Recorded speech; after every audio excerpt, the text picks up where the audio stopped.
Ah, SpongeBob SquarePants, the cartoon sponge who lives under the sea, absorbing the laughter of children and the sanity of parents worldwide.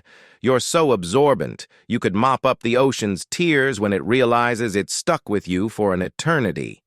And your square shape? It's the universe's way of saying, even in a world of perfect spheres, you're a special kind of wrong. Oh, Squidward.